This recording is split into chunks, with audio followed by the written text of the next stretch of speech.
Is Ryan Dunn ready to make a leap in year two? Based on his time at Summer League, many are saying it's a done deal.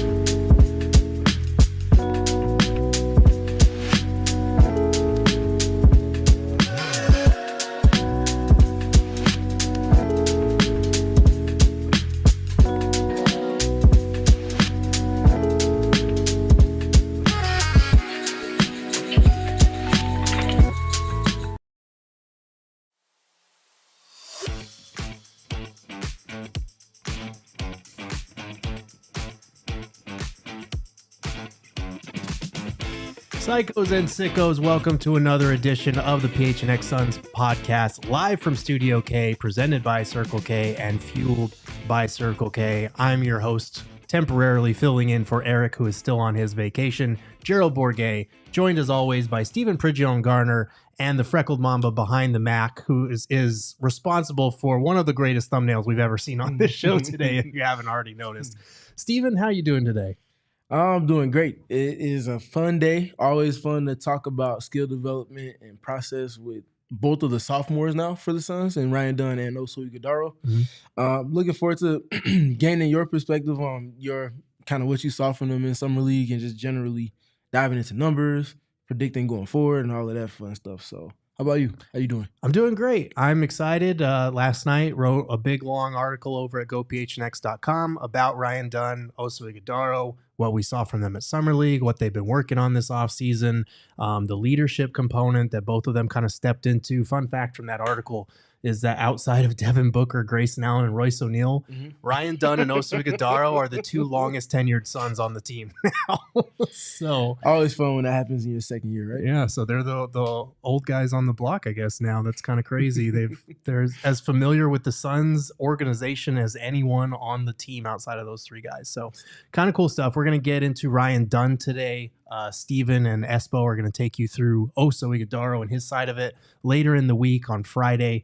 But today we're going to focus on Dunn and you know, some of the things that we saw at Summer League, some of the clips that we heard from them, and what we're kind of looking forward to in a year two leap. We're also going to touch on a few odds and ends at the end of the show as well. But I want to thank everyone for being in here with us, driving and delivering. Michael Evans, Chris Nava, Andy Cruz, Freckled Mamba's in the chat with you all as well. So thank you for being here. Make sure to hit the like button. Let's set a like goal for 100 for today. Let's be ambitious. We haven't hit the like goal in a minute, so we're counting on you to help get us there. It really does help us out.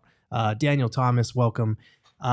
Let's go ahead and get right into it, because I think the biggest thing that stood out to me while I was writing my article and while I was listening to all their availabilities throughout their time at Vegas was the fact that, like, a year ago, they were going through this whirlwind process of the draft and the pre-draft process and getting drafted. And then you're thrown right into Summer League and this Summer League training camp kind of thing. And you're just trying to get your bearings. You're trying to impress. You're trying to show a new fan base and a new organization that you were worth being drafted where you were. And then fast forward a year, and suddenly they are kind of the veteran leaders of the team. And that sort of turnaround in 1 year is not exactly common. I think a lot of second-year players, you hope that they look too good for Summer League, as we've talked about. But I think for these two, it starts with the way that they've been attacking their offseason. And Damari Carroll, who was an assistant coach of the Summer Suns, he wasn't there for their rookie year, but he's been around the league long enough to be able to tell when players have the right work ethic. And this is what he had to say about Ryan and Oso. Oso and Ryan, they're true professionals, right? So they getting it kind of quick, right? They understanding what it takes to be a true professional in this NBA. And, you know, you looking there and they're on the treatment table, they get in the weight room. So I think this summer is super valuable for them. I think they're going to grow. You're going to see them grow. And us as coaches, we're going to try to develop them to grow. So hopefully this Summer League is a step in the right direction. Well, hearing that now is revisionist. I would certainly say they both took significant steps in the direction that both Damari as well as the rest of the Suns coaching staff was hoping to see those guys taken. Again, it's not a game-changing type of shift, but feeling a whole lot more kind of dynamic within the specific roles and the specific skill sets that they need to be good at. Obviously, the topic of the show being Ryan Dunn. What is it looking like with his handle when he's dribbling in space? Is his defense staying sharp? What's the 3-point stroke looking like? Is it staying consistent? Is he fading still?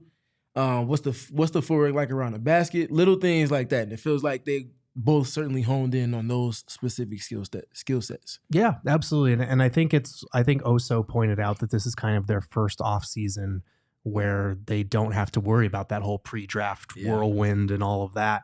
So I think that alone, and just being like in the same city, being in Phoenix and sleeping in your own bed and getting up every day and going to work and knowing what's in front of you, I think that makes a difference, because you can really hone in on some of the areas where you need to develop and some of the things you need to improve. They did take a trip to China together ahead of, I think the Suns have 1 or 2 preseason games in China coming up as part of the 2025 China games or whatever. So it was kind of a precursor visit that they got to explore together a little bit, which, I mean, how cool that you get to get drafted with somebody, become like best friends with them, and go travel the world together while playing basketball. What a life that must be. We'll just have to settle for traveling from this studio to that studio. But we still haven't got a guarantee on whether we're going yet or not. That is true. That out there. That is true. That's true. But but you're not going with Mr. Man at home. No. It's fine. We'll settle for what we can take. But Dunn and Oso kind of talked a little bit about the way that, obviously they're very close, but the way that they've been pushing each other this offseason to improve and step up. It's been this whole offseason, not even just here, in the weight room, on the court, conditioning. We were in China, and we were doing like sprints on the treadmill, and like it was supposed to be like a light jog, and we got to like 20 miles an hour, which was just everyone going 20 seconds hard, moving it up. So it was cool competing with him, and then, just him on the court and him being in here, just being a leader, talking to each other. He was ultra aggressive on the court today, offensively and defensively. And just him, pushing me just to be a better player helps me a lot here. Yeah, a lot. I think we're pushing each other to lead. Ryan was ultra aggressive yesterday, trying to get in this mid-post book bag. So, I'm excited. We definitely took a jump, just confidence-wise, leadership-wise, and we're really trying to build something over here, build culture and build winning habits. So I think we did a good job last night. We're going to build on that. That was my favorite part of the whole thing, writing the story and going back through some of the Summer League footage, was that ridiculous turnaround from the baseline that Ryan Dunn hit, and then going back and watching this and Oso referring to him being in his book bag, which he was. I mean, that shot was really tough. It was a little reminiscent of one Devin Armani Booker. But Steven, that's the encouraging part to me, is I know a lot of people don't put stock in Summer League unless somebody is bad in Summer League. But the way that both of them took a lot of the things that they had been talking about, working on in the offseason, how they were pushing each other, how they were being competitive from something as trivial as, jogging on the treadmill, and actually put it to work in Summer League. And both of them looked great on both ends of the floor.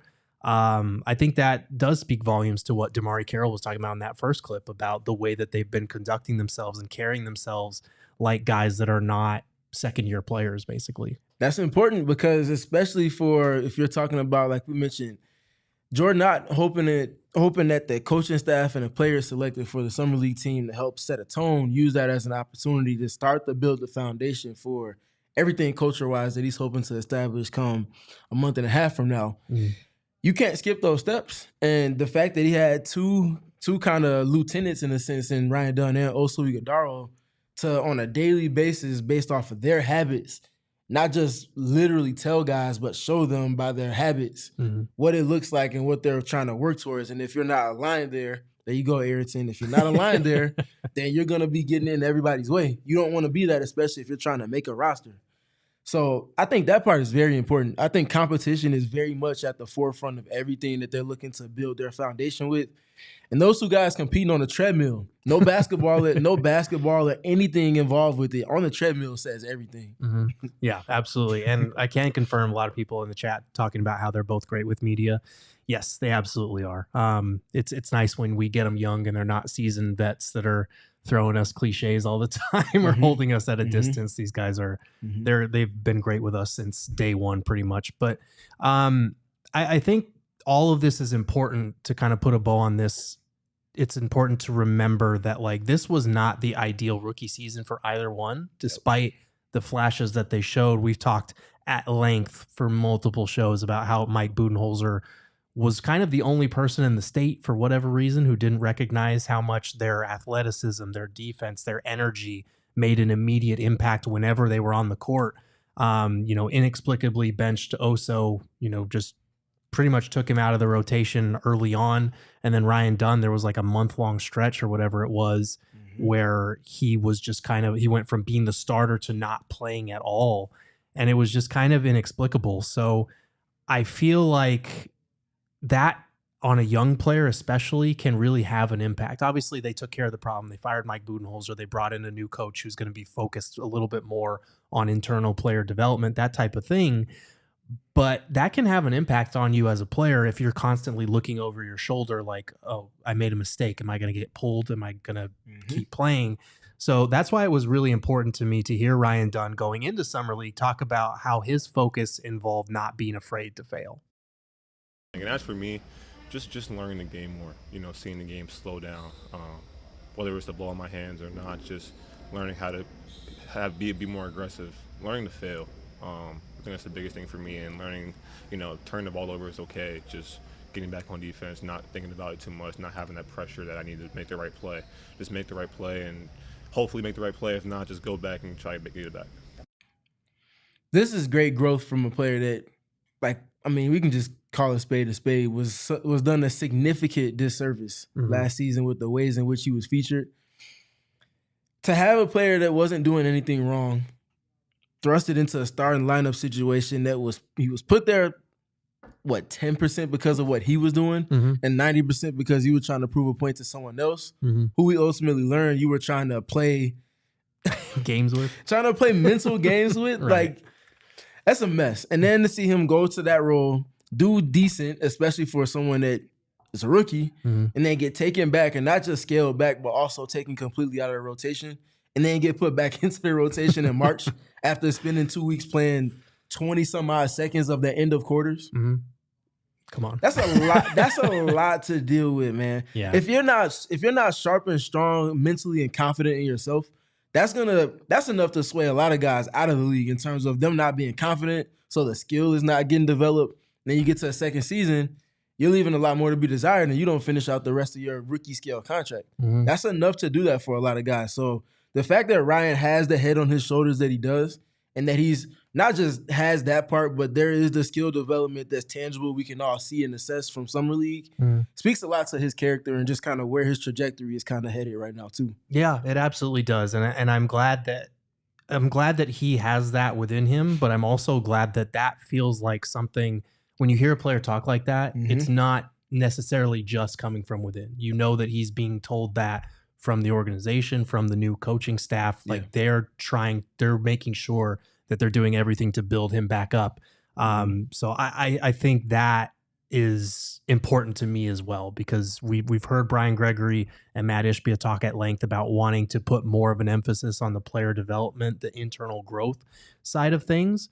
So coming off a rookie year where you have a coach that you don't know how to feel about the minutes that you're getting, you start the year guarding James Harden and Kawhi Leonard and LeBron James, and months later you're not even seeing the floor at all. That can mess with your head. So it was good that not only does he feel confident in himself enough to go out there and be okay with making mistakes, but I also think that was a message directly from Ott and Damari Carroll in terms of how they wanted him to approach it. And I think that means a lot if you're hoping for a kind of second-year breakout from Ryan Dunn. The last thing is that on the leadership front, every team pushes some second-year guy as a leader. There's this recurring storyline in Summer League, so I get it that people are always going to take this with a grain of salt. But I do think it means a lot to go from being the rookies who are asking everybody else questions to being the ones that are answering questions for 3 new rookies that are coming in. Here's what Damari Carroll had to say about the way the young guys were kind of gravitating towards those two. Yeah, man, I think Oso and Ryan, that speaks volume to their professionalism. Coming in, weight room, treatment, their habits off the court, I think that speaks volume to their professionalism. And I know a lot of young guys are gravitating towards them, so I continue to keep harping on. They keep doing that, and, that's their next step, right, to help those younger guys too. But right now, they're developing in the right direction. I think the fact that they're doing so many good things off of their kind of own will, if you will, and that can be added to having one of the best blue-collar guys, like Ashley just got done mentioning. Yep. I'm speaking specific to the junkyard dog himself, though. Yeah. Looking at DeMar Carroll, one of the best of the last 15 to 20 years in the league, having him there to kind of be a guiding voice and a guiding kind of light for them, in addition to a Royce O'Neal, at least for how long that might be, a Dylan Brooks. Like, there's just so many of the guys that are cut from the specific cloth that those two need to be their best selves around. I think they're set up for as good success as they could possibly ask for in their second season and potentially going forward, too. Yeah, I love that they're taking that leadership role. I love that they talked a lot about wanting to establish those winning habits and that culture, starting with Summer League, something that a lot of us just kind of blow off as irrelevant. But it means a lot for a team that had 5 players that are either 4 of which could be in the rotation, 1 of which might even work their way up from a 2-way. I think it matters when you're trying to get younger to establish that culture right away. And they were very dead set on doing that. I know they went 2 and 3. Part of that was because they didn't play all 5 of those guys in the same game, except for once, maybe. So I think that's part of it. But I think Dagoon in the chat said if Jordan Ott is talking to all of our players, he's already better than our last 3 coaches. Hey, the bar is the floor, man. The bar is the floor. Yeah, I mean, you're not wrong. Someone else was asking if this is a live show. This is indeed a live show. Yeah. We're live pretty much all of the time. Enslow, you've been watching for years and had no idea this was a live show. I don't know how we fooled you for that long. But yeah, we do this live unless it's a pre-recorded episode, and that's only under special occasions. But we want to thank all of you for being in here with us. Hit the like for the fact that this is a live show and not pre-recorded. We are going to talk a little bit more about what specifically we saw from Ryan Dunn at Summer League and what we want to see in a year 2 leap right after our first break. Steven, I always ask you about whether you want a cookie or not. And today I'm going to ask you again, do you want a cookie? Because Circle K, if you are part of the Inner Circle at America's Thirst Stop, it's a free membership program. You get current promotions like cookies for $1 each. I mean, that's the big one that always stands out to me. But there are other ones too. You can get 3 for $5, 28-ounce Gatorades and 20-ounce Gator Lights. They have a Circle K exclusive flavor called Summer Blaze. I've never had it, but that sounds interesting. I don't know what color it would be. I would imagine orange or red, maybe white. That would be interesting. But you also could get 2 for $2.50 Arizona iced tea, 22 ounces, with a exclusive flavor, watermelon dragon fruit splash. Again, I have no idea what that tastes like, but it sounds very intriguing. And if you're on the go and you don't have time to sit through one of those drive-thrus, you want breakfast, they have a Circle K breakfast sandwich with a side of hash browns and a drink, any flavor, 16-ounce Bang or Ghost or medium coffee or Polar Pop, up to 44 ounces for $4. That's a $4 deal for Inner Circle members. So make sure to join Inner Circle for free by downloading the Circle K app today. Terms and conditions apply at participating locations. Visit CircleK.com for details. Steven, I'm heading to Utah this weekend, unfortunately. But I got a friend's wedding out there. It'll be a little bit cooler, but while I'm away, it would really help me regulate my bills and make sure that my house still stays cool for when I come back. That would be APS with their smart thermostat, because they work with your APS rate plan to help you automatically adjust the temperature in your home. Because for every 1 degree that you raise your thermostat, you could save up to 2 to 3% on your cooling costs. That is a lot. If you think about even just 5 degrees, that's doing math, 10 to 15% of your cooling costs. That's real math analysis. That's analytics right here. And a smart thermostat does make it easy, because if you're away from home, forgot to adjust your thermostat, you can do it from your smartphone or your device from anywhere. Right now, APS customers may be eligible for smart thermostats for as low as $0 a month when you enroll in the APS Cool Rewards program. If you already have a smart thermostat at home, see if it's eligible to enroll in Cool Rewards. Plus, a free install is available at marketplace.aps.com. Must be an APS customer and pay shipping and taxes. Other restrictions apply. Go to marketplace.aps.com for more information. Last thing that I had for you guys, obviously I wrote a new article today. I'm writing 2 to 3 of them a week, lots of deep dives into these breakdowns, but we also have a lot of Cardinals coverage because training camp is here. Bo and Johnny are doing the Lord's work, bringing you all the Cardinals coverage, not just written, not just video, but in the Discord as well. We've got a limited time sale for $36 for this training camp special. Normally that's $80, so this is more than 50% off. It's $3 a month. You also get access to all my articles for that year-long span, all of our written stuff that's behind the paywall, lots of exclusive stuff in the Discord, discounted ticketed prices to our events. You also get discounted merch. You get a free shirt just for signing up. Then that's like a $30 value right there. So highly recommend you take advantage of this sale while you can to become a diehard. We got lots of diehards in the chat every day, and we usually carry the conversation from the show straight to the Discord afterwards. So if you can't get enough Suns coverage, Cardinals coverage, Merc coverage, whatever the team might be, make sure to, capitalize on this deal while you can at gophnx.com/intro-offer-social. Okay, Steven, let's talk about some actual basketball stuff, because all of the leadership talk and the culture and trying to instill this new identity, all that's well and good, but it wouldn't have meant anything if they'd have gone out there and averaged 3 points a game in Summer League. So true. In terms of what we saw from Ryan Dunn specifically at Summer League, let's take a look at the numbers here. 14.7 points per game, 5.3 rebounds, 2 assists, 2 steals, shot 48.5% from the floor and 37.5% from 3. That was on just over 5 attempts per game. So where do we want to start with Ryan Dunn in terms of what you saw from him at Summer League? I think the most notable growths for him would have come on the offensive end of the floor. Mm-hmm. So let's start with the offense. Okay, let's start with the offense, because I think the biggest thing that stood out to me watching him and then watching back some of the highlights from Summer League was the fact that he approached it like he knew he was too good to be there. Like he 100%. Knew the level of competition he was playing against. He took, look, I've been going up against actual NBA players for a whole full season now. I'm going to go out there and dominate. And it wasn't always pretty, because he had a couple of drives to the rim where he stumbled, lost his footing, still got it to go anyway. He was just playing with force. He was driving. He was getting downhill. He had talked about how he worked on his ball handling a little bit over the summer, and I thought that showed as well. But the way that he was attacking off the dribble, kind of similar to Oso, honestly, was one of my biggest takeaways from what I saw from him offensively. Yeah, I think I start with confidence more than anything else. Through skill development, you can usually notice moments of confidence. You already talked about the turnaround jump shot on the baseline. Yeah, the book bag moment that Oso kind of alluded to.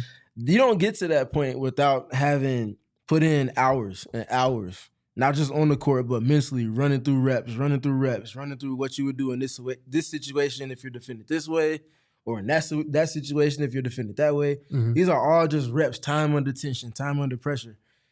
He's very much been in the lab, and he's been working on his game. He's been paying close attention to the details.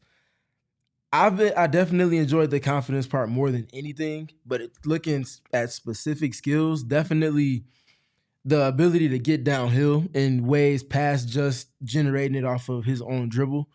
One of the things I like most about him is the quick decision dynamic. There's a handful of different ways you can go about it.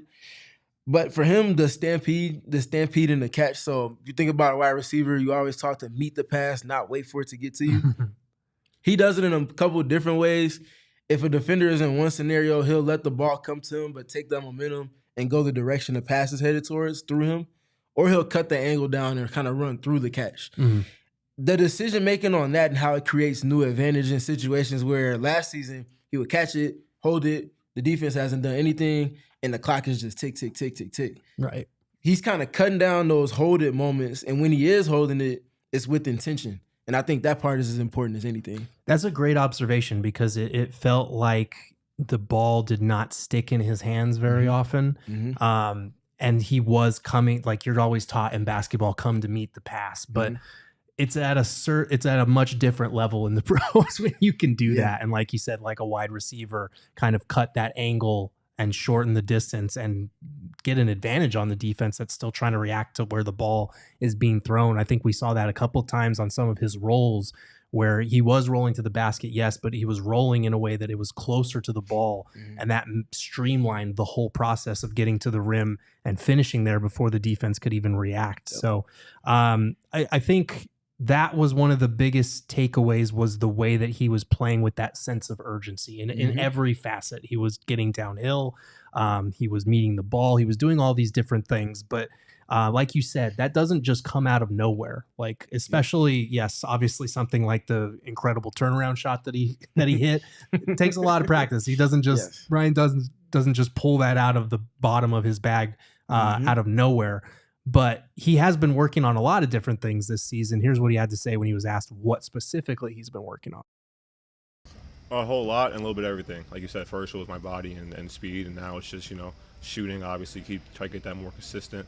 While there's catch and shoot a little bit off the dribble, finishing at the rim, ball handling.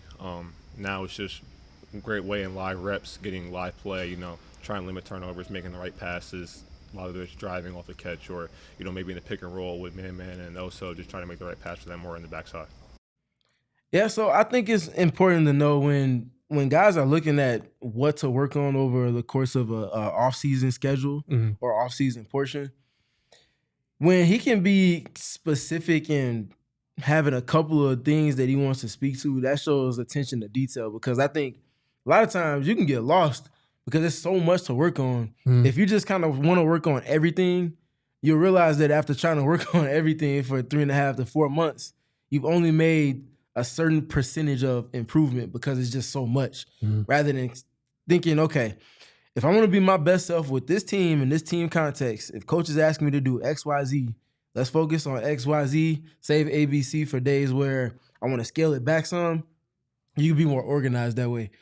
It feels like he was very organized in the approach for skill development this offseason. Yeah, I think A, B, and C were probably shooting. And then to your point, X is, like you said, a little bit off the dribble. Y, finishing at the rim. Z, ball handling.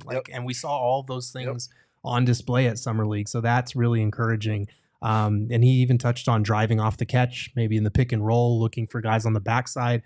The first feed that I think he had to Kobe Brea in the corner came from him driving and feeding it under the rim to Brea wide open on the baseline there. So definitely saw a lot of progress. We have to bear in mind, as always, that this is Summer League level competition, but you want your second year players to go out there and treat it like Summer League competition, to look head and shoulders above the rest of the competition. So this was all really encouraging for me, and the fact that he could name all of these different things. Like Ryan Dunn always talks very fast, but when you can talk fast and name like 6 different things that you're working on, I think that's a good sign for Suns fans. The 3-point shot is what most people are going to fixate on, though, because we know that he was well ahead of where we thought he would be as a rookie, but not quite where he'll need to be in order to be a viable rotation player. Who makes a big impact. I think he can be a rotation player just because of the defense alone. But in terms of being able to supply the 3 and D, he'll need to keep working in that regard. Shot 6 for 16 at Summer League, which is about just under 38%. Very good number. But he did speak, I think it was Dwayne Rankin that asked the question in Vegas about how he's been working on his shot and how it looks a little bit more explosive. Yeah, just try to, shoot a little more power in me. When I get tired in the game, I'll probably miss a lot of shorts. So just emphasizing it now. So hopefully when I get tired, or if I do get tired, I have to shoot it, just have the legs to get in. I think that part, it kind of might just go over for some. But if you kind of think about it and apply that context of what he's speaking to the game, this is why the 3 and D archetype is so impactful. Because most guys, and this is why some of your favorite players might seem like they're taking plays off on defense. If you're playing arduous defense, possession after possession, that eats away at your legs. Yeah. And if you're playing in 6 and 7 minute stretches in terms of your rotation in the lineups, how are you going to have all of that energy exerted on defense and then you get left wide open in some capacity for a three, and you got to take and make that shot. Yeah. Otherwise, your minutes are going to get scaled back, meaning that your team doesn't get the value that you bring on defense. That part is very, very important. That's why the 3-and-D archetype is what it is across all 5 positions. Any players that can bring elements of that to their respective positions, and if they have versatility on top of that, they typically make a nice chunk of change for multiple years of a career. Yeah, and that's a good point, and I'm glad that he's aware of that fact that, like, yeah, my legs are probably going to be tired at times. They're going to the toll I'm going to exert on the defensive end has to be able to hold up on the offensive end. I have to be able to knock down some of these open threes that I'm going to be getting, and that's especially important if he is in the starting lineup this year, which both of us are slotting him in there. We think he will be in there. If he is going to be in that starting lineup, you look at the shooting, you're going from Kevin Durant to Dillon Brooks. And no disrespect to Dillon Brooks, who had a career year shooting the ball just under 40%. Dillon Brooks is not Kevin Durant. And we do have questions about, hopefully that will hold up, but it's not a guarantee that it will. Bradley Beal, as much as we talked a lot about Bradley Beal's shortcomings and the poor fit, he was also like above 40% from 3.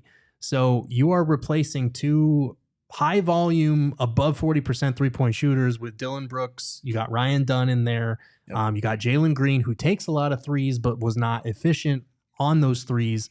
Your shooting is going to take a little bit of hit in the starting lineup alone. And that's depending on, Rasheer Fleming coming in and knocking down threes, some of these other younger guys being able to spread the floor. So Ryan Dunn, it's kind of important for him, not just to just be a starter, but to be a part of this rotation and be able to lend what he does defensively to be able to knock down those shots. So it's very good that he's aware, like, yeah, I need to be able to power through this when I get tired and when my legs aren't there. Yeah. No, this is no disrespect to any of the players that are on the Suns right now. Outside of Grayson Allen and Devin Booker, no one else is going to be respected from a defense. Yeah. Beyond the 3-point line, to the extent of getting urgent closeouts that naturally put their defense in rotation. They're going to be taught to err on caution until someone knocks down 4 or 5 of them. You're probably going to be closing out short. So that means that the entire spacing that the offense is operating in is completely different, because the psyche of a defense is transitioning from worrying about Kevin Durant second side, Bradley Beal 1 pass away, to now you only have to worry about Devin Booker or Grayson Allen. That's a big shift. So I think that's why it's important to also pay attention to things being different. Ryan talked about, maybe not in the clips we've shown yet, but them cutting significantly more and having that as a foundation piece of the pillars that they work off of principles. Very important, because without those things, the standing around nature of last season would not do the offense a service this upcoming year. Yeah, and that's a great point that I want to make sure that we remember for tomorrow's show when we do talk about Dillon Brooks, because you were talking about outside of Book and Grayson, defenses are not going to respect most of the Sun shooters to that degree where you're talking about hard closeouts. Hopefully Dillon Brooks is one of the biggest beneficiaries of that, and we'll talk about his game in depth tomorrow, circle back to some of the things that he and Jalen Green had to say about Summer League. But for our last point on Ryan Dunn, we talked about the 3-point shooting, how it needs to hold up because of what he's doing defensively. We do know that he's going to be doing a lot more defensively this year than last year, because last year it felt like they didn't use him as much. They tried him at point of attack a little bit, but then he got phased out of the rotation. And this year, Jordan Ott has talked a lot about pressuring more on the defensive perimeter because they have better rim protection behind them. And so it was kind of funny to hear Ryan Dunn, after their first Summer League practice, talk a little bit about getting back to that. It's cool. It's the first practice when we did it. I felt gassed. Like my legs were heavy. I was like, oh, I haven't done this in so long. But it feels good getting back out there today, getting that pressure, and not even just me. We have played this clip before. It was weeks ago. I think I hit my head with my microphone when I heard him say, haven't done it in so long. Because why did you draft him if he hadn't done it in so long? You literally drafted him for this reason. Why would you draft him and not let him do that? The good news is Jordan Ott, it sounds like, is going to let him do that. Yeah, it sounds like he's going to be allowed to have almost free reign on defense. If he sees an opportunity to play off of instinct, he's not going to be put in a box and say, no, don't do that. I think Jordan Ott is going to lean into it and honestly implore him to play to that style. You can't be a disruptive defender if you're playing in a box. It just doesn't work that way. Imagine if you tried to put Dyson Daniels in a box last season. That would have been disappointing. Imagine if you tried to put Drew Holiday in the box any of the last 6 or 7 or 8 years at this point. He would have been Bradley Beal. Kawhi Leonard. Exactly. That's wild. I'm sorry, I couldn't. That storyline will never not be funny. No, that's one for the ages. Bro. Yes, you can't put defensive guys in the box because so much of it is playing off of feel and instinct that if you have to think things through while you're doing whatever it is your task is and guarding that player that you're guarding, you're going to be a step behind. And that's all that it takes for these elite level offensive teams and individual players to take advantage. Yeah, for sure. Anything, we kind of buried the lead here because I wrote about Ryan Dunn yesterday. Steven has a Ryan Dunn breakdown from his time at Summer League, video breakdown coming your way later this evening. Make sure to look out for that. But Steven, you can give us a teaser. Is there anything from that you feel we should talk about before we move on? Yeah, I think the big thing for me, as I'm double checking my numbers from last season, basically the low paint where paint touches are most impactful to a defense. When Ryan Dunn got to those areas, 61.9%. Very, very, very, very efficient. That's significantly above league average. Now, obviously, his volume isn't the likes of elite level drivers, but as long as he's making the most of the opportunities that he's in there, very important. I think the process in that, a lot of times last season, he would play off of 1 foot, where in Summer League, it wasn't the same type of competition level, but again, process and skill development wise, is he approaching that the same way he did last season, or has there been a shift? I feel like he's processing and playing off of 2 feet more. And I think he gets to the point where, not maybe necessarily this season, but going into next season after reps doing that, he might get to the point where like Devin Booker or Jalen Brunson or all these other elite level guards, you get a drive, opportunity to score is not directly there. Can you play off of a pivot? Because if you pump fake, that leaves you the opportunity to draw fouls or just create a new angle to score or facilitate to someone else because of where that paint touch is. I think that part is important, him playing off of 2 feet. Last thing for me, offensive rebounds. Yeah. Ryan Dunn is a margin monster for his position on the offensive glass. He got back into the rotation the last 16 games of last season, March 13th March 14th against the Kings. Sure. In that stretch of games, do you know what percentile he was for offensive rebounds for a forwards last season? I'm going to say it's above 90th. 99th. 99. Oh, good. Ryan Dunn was grabbing 9% of the offensive rebounds available when he was on the court. Wow. In that mid-March throughout the rest of the season stretch. You talk about a team that might not have the most efficient offense. One way to make your offense more efficient is if you're getting more opportunities on goal than your opponents. Imagine their defense gets to the level where we're talking about they're flirting with the top third of the league, and they're getting little moments like this where they're getting extra possessions from players that are not in their true front court between their power forwards and centers. Yeah. Ryan Dunn has the opportunity to have impact there as well. Yeah. So let's start with the paint touches thing because I think that's important. The finishing around the rim, we know that he's athletic, but we talked about this heading into last year a lot about there's more to spacing than just being able to shoot threes. There is the cutting component of spacing. And that's something that Jordan Ott is going to be leaning into. He's talked a lot about wanting to install more player movement, more cutting like they had in Cleveland. And I think Ryan Dunn could be one of the biggest beneficiaries of that, especially if the three-point shot isn't quite where we want it to be in year 2, because you've mentioned this, Steven, he's a 6'8" cutter. Like he's got great size. He's got great athleticism.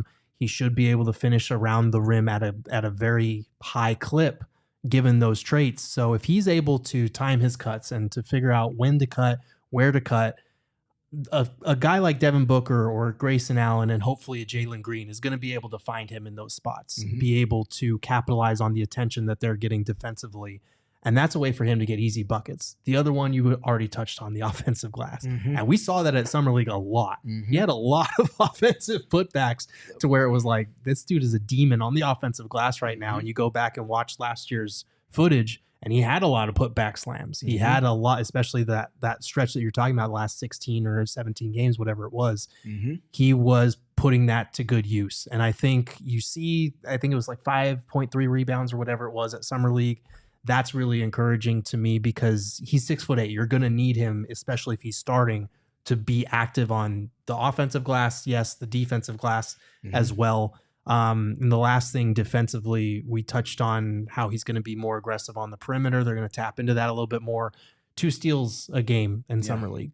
It was good getting back to that. I want to get the Suns defense to the point where they can use him more as like a free safety, kind of like he was at Virginia, because that's when you see him flying out of nowhere for a lot of blocks. He hasn't gotten a lot of blocks in the NBA or at Summer League, even though he was around like, I think almost 2 a game at Virginia.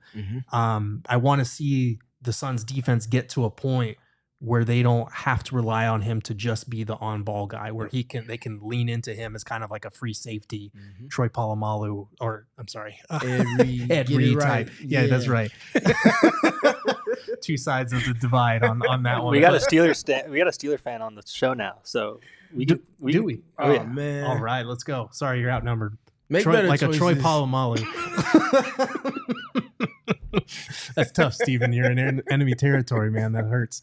But yeah, any final thoughts on Ryan Dunn before we kind of move on?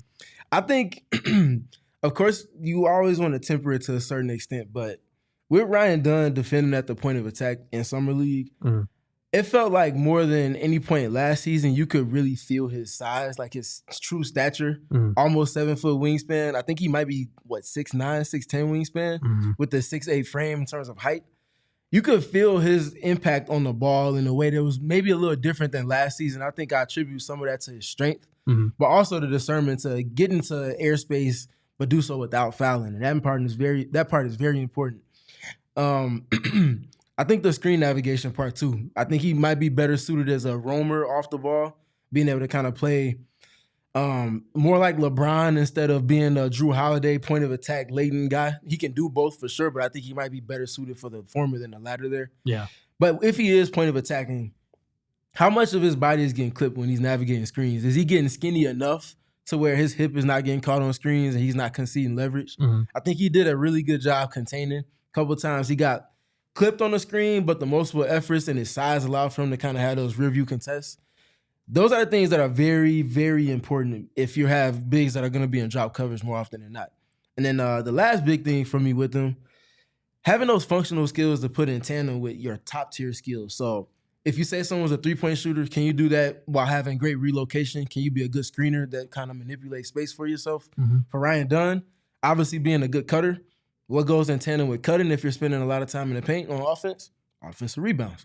So if you're able to kind of put these functional skills together with your top tier skills, that's how you build out elite role players in their respective roles. Yeah, especially because he's not going to be taking very many of those crazy turnaround shots that we saw. We will not see another one. Probably not going to see one of those unless it's garbage time or everybody's injured. But to your point, if you can upgrade some of these functional areas, he can easily be a double-digit scorer on this team by getting buckets the easy way, transition, offensive putback, screening and rolling, that type of thing. And that's the other one I forgot to mention, the grab and goes. Yeah. If he's grabbing boards to the extent that we just got done speaking to on the defensive glass in particular, no need for an outlet pass. Just take off and go, young man. Rumble, young man, rumble.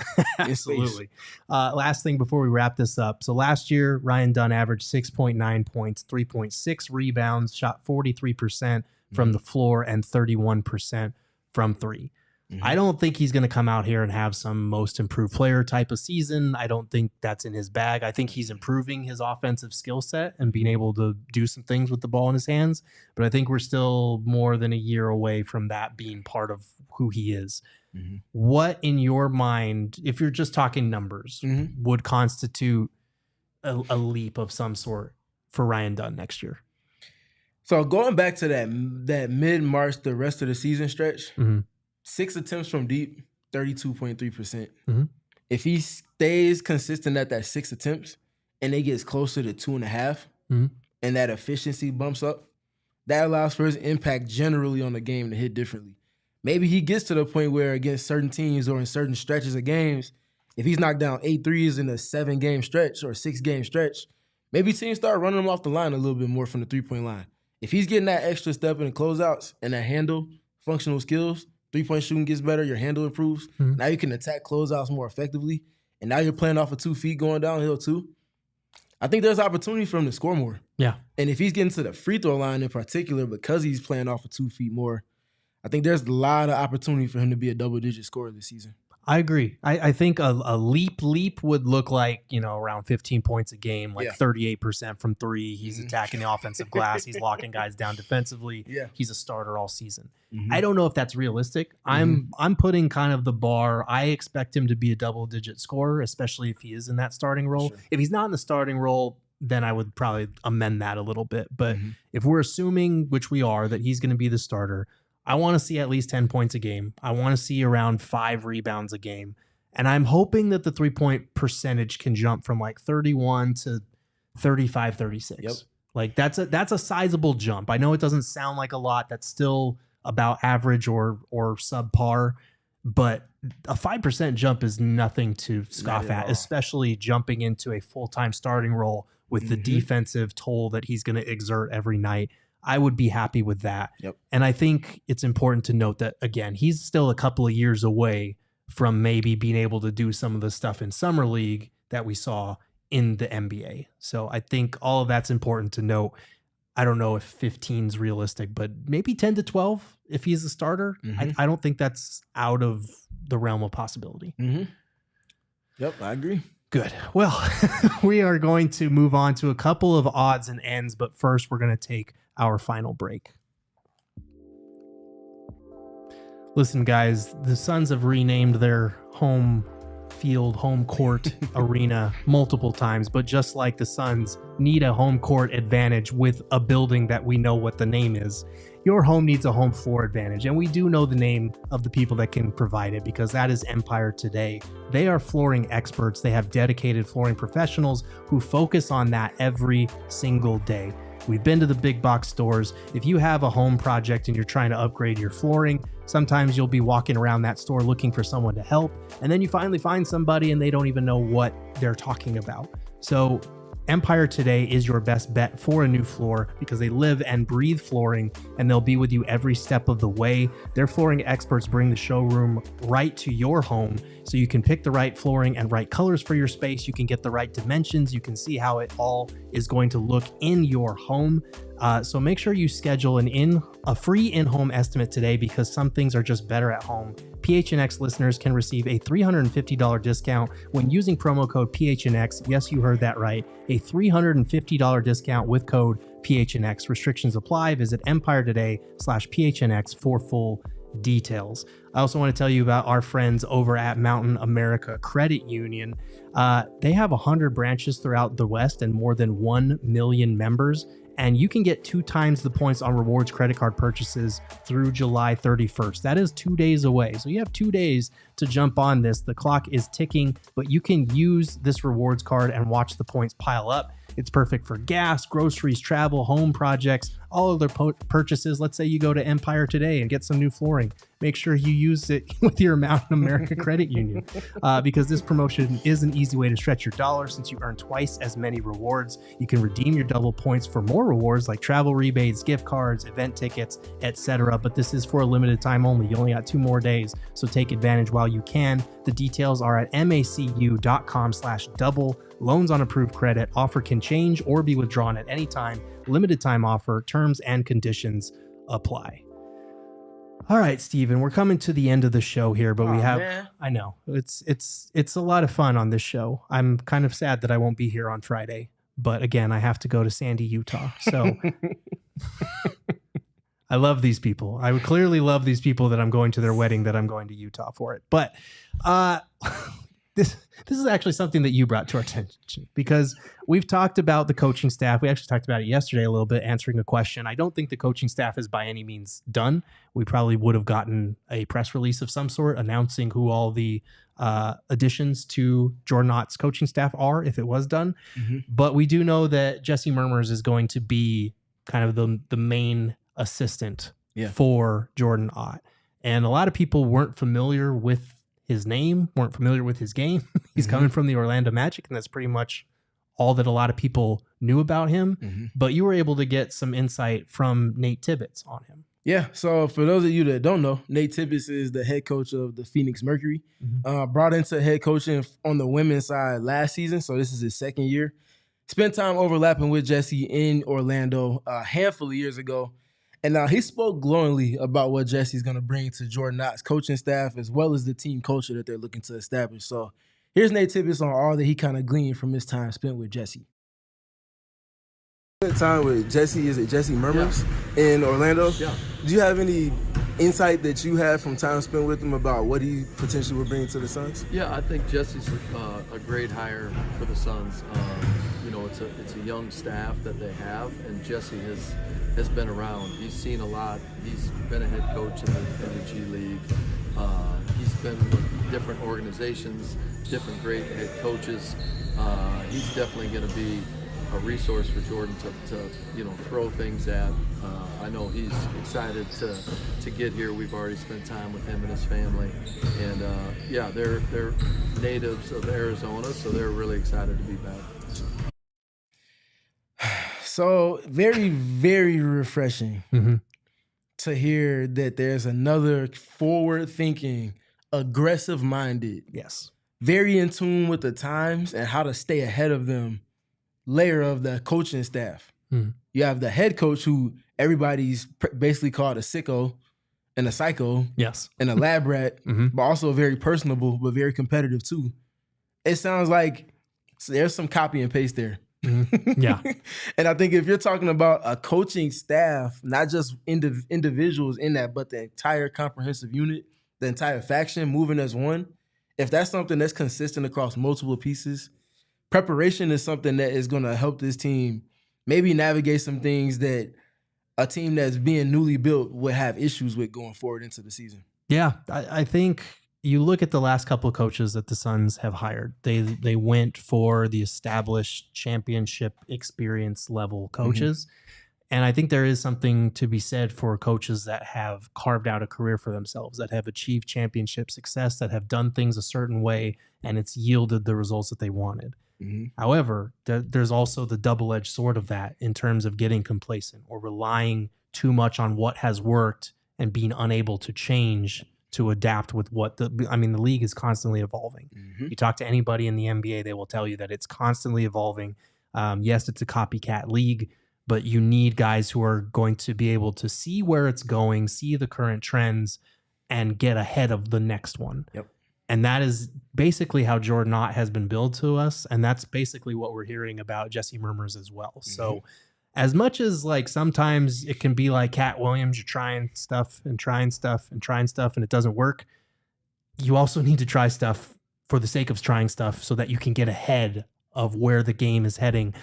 And I think if you couple that desire to get ahead of modern trends with being in the lab all the time and doing your homework on it, that usually tends to yield good results. I'm not going to sit here and say that Jordan Knott's the next Eric Spoelstra or that they're going to come out of the gates and just blow people away with these insane offensive sets and these crazy defensive coverages.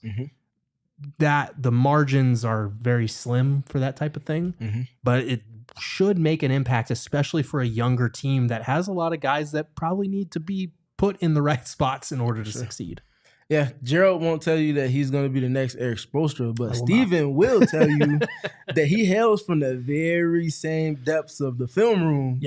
And cut from that cloth of guys that comes from that specific position to where mentally they just process things completely different.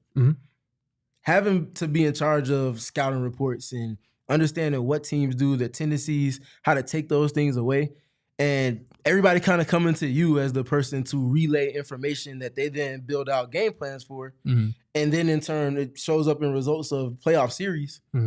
Those guys are just very, I akin them to snipers. Because they typically spend a lot of time alone.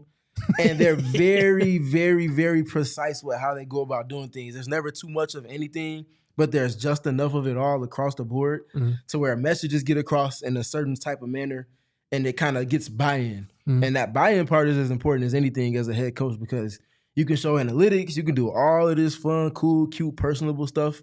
But if you can't get guys to believe in what you're preaching, it's not going to hit the way you need it to. And then you're going to be succumbed to scrutiny. So I don't imagine he runs into those latter issues because of all of the development that he's kind of established over the course of his career, resulting in this opportunity. Every sniper is going to miss every now and then, but hopefully the Suns added one who's going to be very high efficiency, and they added another one as his assistant head coach. Hopefully that's what we're dealing with here. Whole lot of dogs. Yes.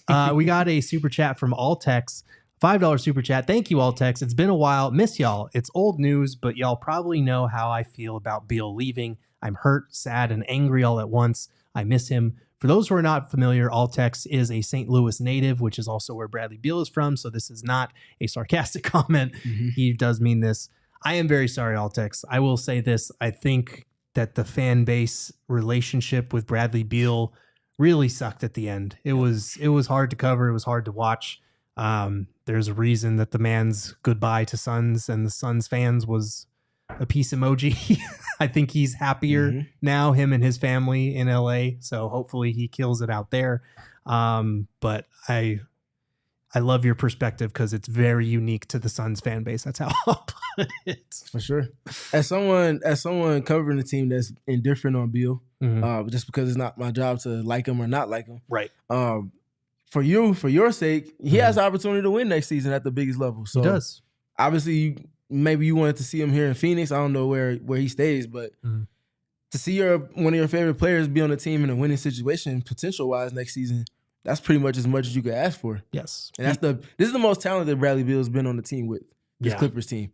They are all-time greats. They got present-day greats, all-time great coach, another one on the bench. Like, there's a lot of fun stuff going on with the Clippers right now. Yeah, he's in a better place now. Sure. Which I didn't mean that to sound like he's a dead pet or a grandparent or something. He's on the Clippers. He's going to compete for a chance to win tomorrow. So that's good.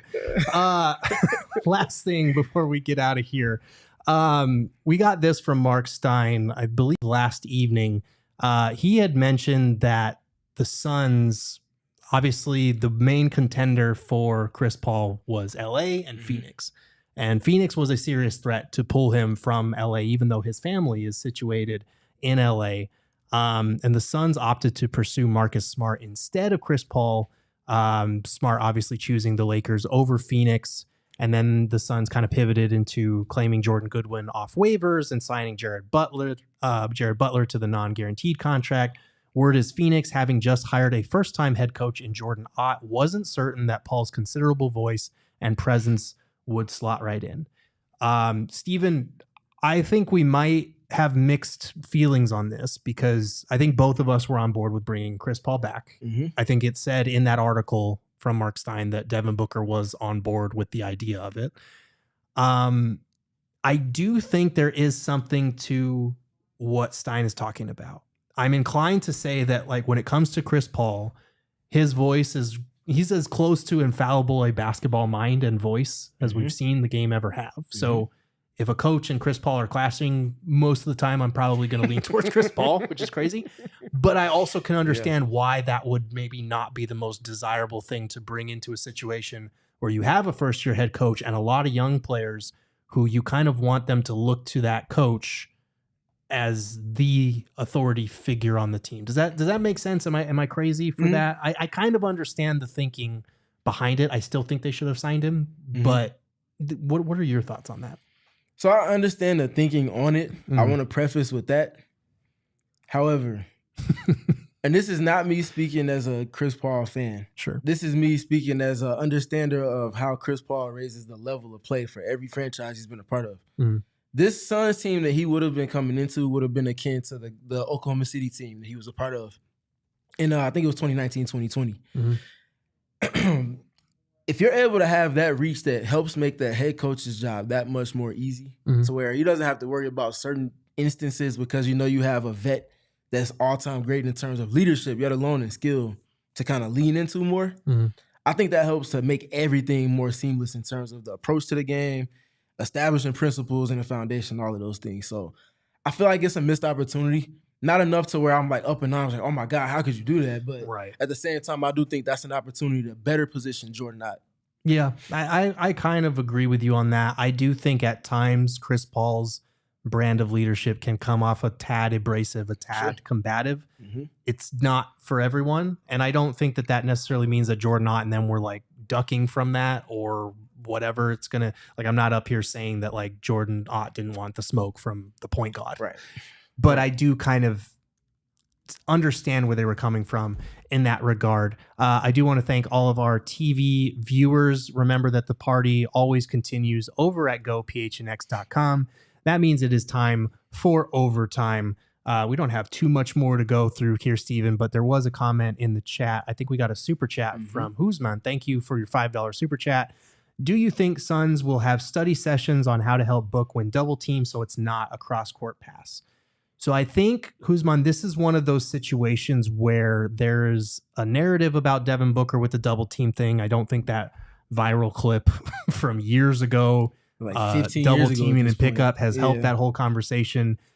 I do think there are areas where Devin Booker has to improve when it comes to double teams, especially we talked about this, getting back into plays or being able to still get his own offense when he's hit with a double. So it's not just him passing off the ball and then he's taken out of the play for good.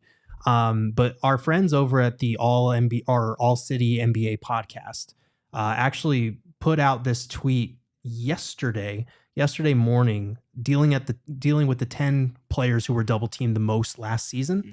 And Devin Booker was double teamed the 5th most out of anybody in the NBA. And this is despite having Kevin Durant on his team, mind you. He had Bradley Beal. Yes, and Bradley Beal. And Bradley Beal. And Drew Holiday. He was fifth most double team player in the NBA.